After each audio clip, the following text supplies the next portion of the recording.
let's learn the main thermodynamic processes. The first up is isobaric. Iso means constant, and bars refers to pressure. So on a PV graph, the y-axis does not change. The graph doesn't go up or down. But the x-axis does change. If we draw an arrow like this, that would represent an increasing x-axis. In other words, the volume increases. How can we raise the volume without dropping the pressure? The answer is you hold this thing over a fire. The gas inside, that's our system. It starts to heat up as energy comes in. Heat energy comes from the fire. And the faster moving molecules will want to hit against these things with more force. So how do you counteract that higher speed? Well, you increase the volume. While these molecules collide with more force, they don't collide as frequently because they have a larger distance to travel. And that keeps the pressure constant because the two effects counteract. Larger force, but less frequency. Instead of an isobaric expansion, we could also have an isobaric compression. Now, we don't hold a flame over. Rather, we would hold up ice cubes to extract some of the internal energy through heat. So this would allow the volume to decrease without changing the pressure. And there are two equations that we need to know for isobaric processes. The first is the 3/2 nRT, except we add a delta to find the change in internal energy. We know nRT is equal to PV, so we could write this equation like so. Notice that pressure doesn't have a delta sign because it's constant. In addition, we have the good old work equation, pressure times change in volume. You could also use the area under the curve. Next up is isovolumetric, which means constant volume. So on the PV graph, the x-axis volume doesn't change. Let's start with a process where the pressure rises. Here's the piston. You hold it over a flame, and you grip this piston so that you keep it in place and you don't let it move.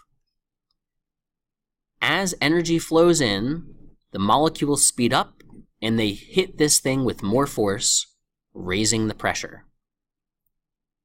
You could also, instead, lower the pressure. And we would do that by holding up ice cubes.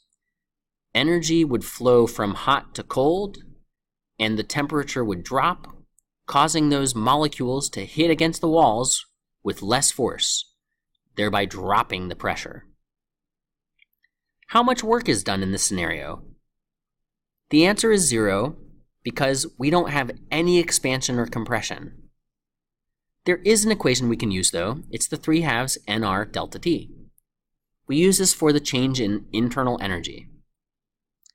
We can also substitute PV here, but careful. Volume doesn't change, so the delta would go with the pressure. Next up is an isothermal process. Iso means constant, thermal means temperature. On a PV graph, what would that look like? Well, turns out it's an inverse curve. The reason is that pressure and volume are inversely proportional if temperature is constant. We could rearrange to divide by volume and prove this inverse proportionality.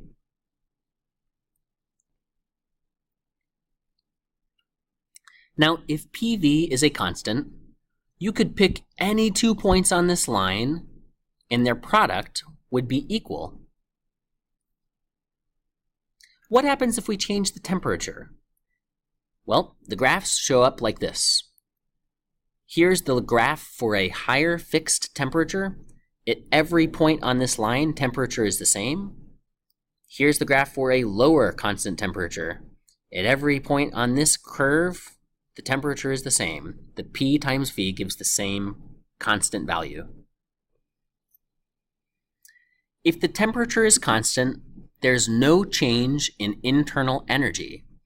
And the reason is because temperature doesn't change. The final process is adiabatic. This is different from the other three. Adiabatic processes are ones where no energy is transferred into or out of the gas. In other words, the value of Q is 0. On a PV graph, here's what that looks like. It's a steep curve, steeper even than the inverse curves we just saw. Now, on inverse curves, pressure times volume is constant. On these curves, pressure times volume to the 5/3 is constant. So if you have some first pressure, you could multiply it times the volume to the power of 5/3. That would be equal to the same product at every single point on this line. Notice we only raise volume to the 5/3. We don't raise pressure to the 5/3. The final thing I want to say, and this is worth noting, the only way to produce these processes where there's no flow of heat energy is if they happen quickly.